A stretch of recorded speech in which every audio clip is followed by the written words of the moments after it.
Mes bien chers frères, je vous ai lavé les pieds.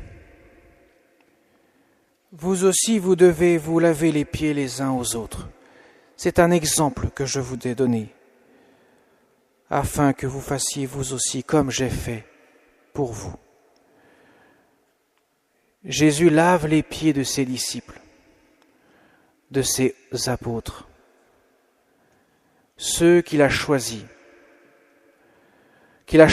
pour être les colonnes de l'Église. Vous êtes tous purs, mais non pas tous. Parlons de Judas, celui qui avait formé le projet de le trahir, de le livrer.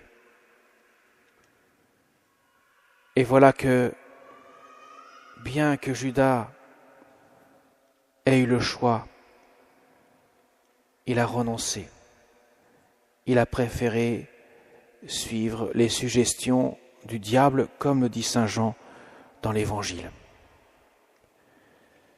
Jésus va garder ses 11 apôtres, ceux qui vont rester fidèles, même s'ils vont le trahir quasiment tous, hormis saint Jean. Il n'y aura que saint Jean au pied de la croix. Saint Pierre sera l'illustre aussi, un traître, mais il demandera pardon. Il pleurera de son péché et il acceptera la miséricorde de Dieu. Bien que Judas ait pleuré son péché, il a refusé la miséricorde de Dieu. Le désespoir l'a saisi. Et voilà que donc Jésus va, sur ces 11 apôtres restants, va donner cette mission d'être les colonnes de l'Église, d'être ceux qui dispensent les sacrements, et particulièrement le sacrement de l'Eucharistie. Ceci est mon corps, livré pour vous. Ceci est mon sang, versé pour vous. Faites ceci en mémoire de moi. Mes chers amis, Jésus institue l'Eucharistie la veille de mourir, la veille de son sacrifice sur la croix. Voilà pourquoi il dit « Ceci est mon corps livré pour vous ». Il va être livré dans quelques heures. Ceci est mon sang versé pour vous. Effectivement, le sang du Christ va être versé dans quelques heures. La veille, il donne ce sacrement qui rend présent à chaque fois que nous le célébrons sur l'autel, le sacrifice de la croix. Jésus rend présent son sacrifice. Ceci est mon corps livré pour vous, ceci est mon sang versé pour vous. Pour que nous puissions entrer dans la dimension du sacrifice du Christ, que nous puissions comprendre le sens même de ce que Jésus a fait avec ses apôtres lorsqu'il a lavé les pieds. Je vous ai donné cet exemple, lavez-vous les pieds les uns les autres. Ce qui veut dire que le lavement des pieds est le symbole même de ce qu'est le service, les uns pour les autres, les uns avec les autres. Ce qui veut dire que le véritable service que Jésus a fait, c'est de donner sa vie, donner son corps, verser son sang, se livrer pour que nous puissions ne pas rester dans la mort, mais connaître la vie éternelle. Mes chers amis, prenons conscience en ce jour où nous fêtons l'institution de l'Eucharistie, l'institution du sacrement de l'ordre, c'est-à-dire les prêtres, les évêques, les diacres. Prenons conscience que le Seigneur nous donne sa grâce à travers les sacrements. Prenons conscience que le Seigneur vient à nous. Lorsque nous participons à la messe, nous participons à l'offrande de Jésus pour chacun d'entre nous.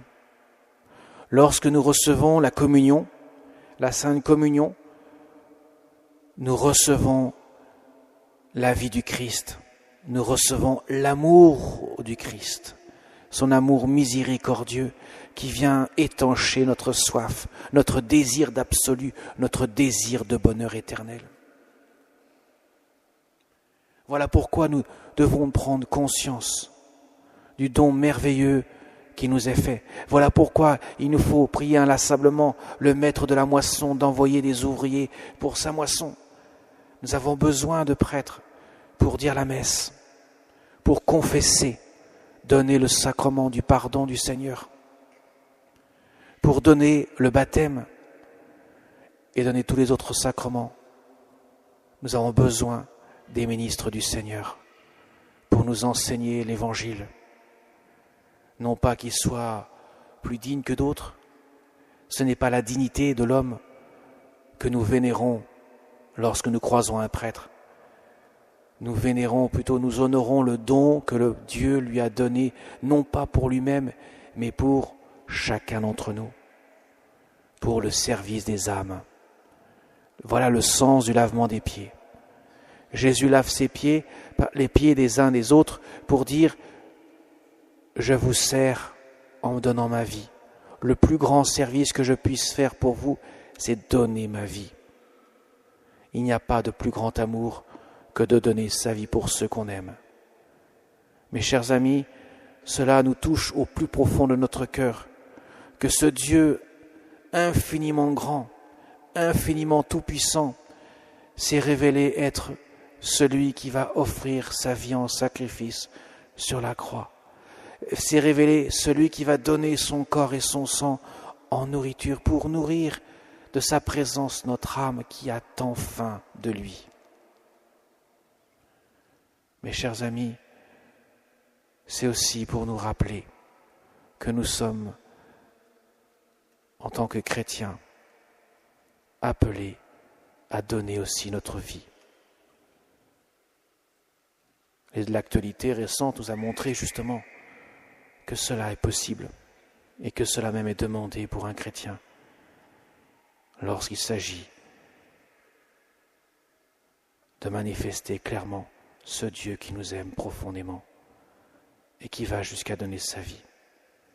Jésus l'a dit, il n'y a pas de plus grand amour que de donner sa vie pour ceux qu'on aime. Le plus grand don que nous puissions faire, c'est cela.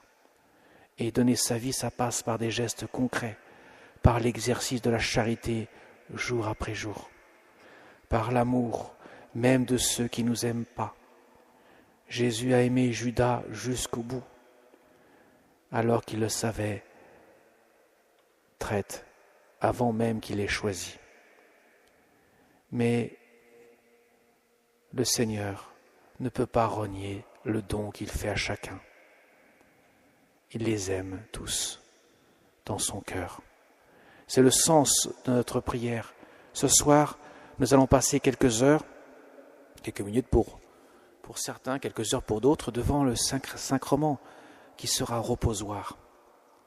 Le Seigneur est présent là pour nous.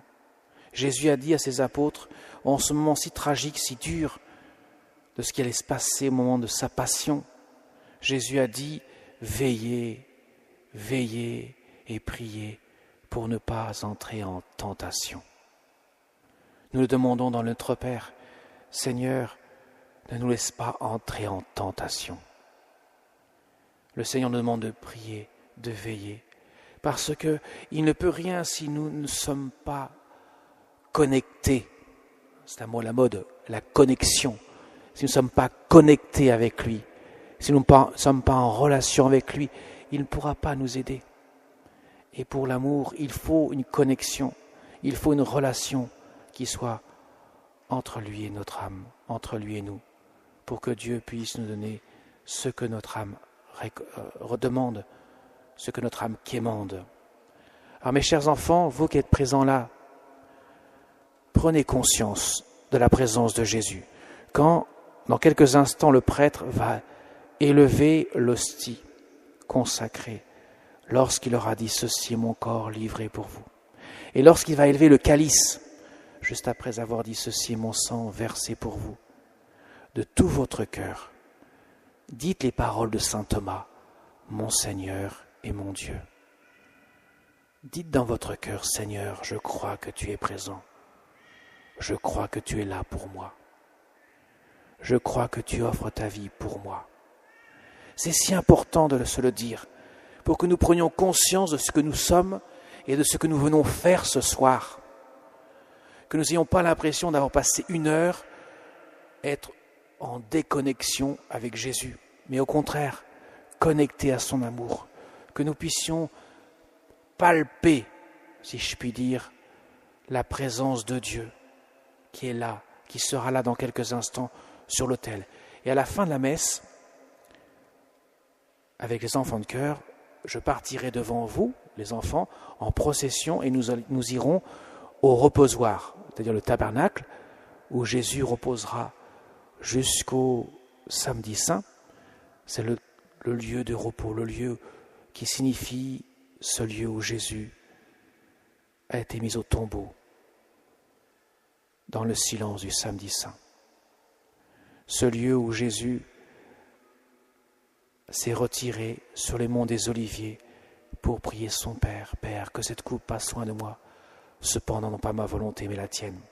Donc nous irons devant le Saint-Sacrement en portant le ciboire et nous prenons quelques instants de silence devant Jésus, quelques instants de prière pour dire à Jésus ô combien on l'aime et ô combien on voudrait aussi apprendre davantage à l'aimer. Et on n'oubliera pas dans notre prière la Vierge Marie qui est là pour nous guider, comme pour guider son enfant, pour guider les pas, pourrait-on dire, les premiers pas d'un enfant qui commence à marcher. Eh bien, comme une maman guide son enfant, la Vierge Marie va aussi nous guider dans la prière, pour nous aider à prier davantage, pour nous aider aussi à être davantage réceptifs à l'amour de Jésus. Amen.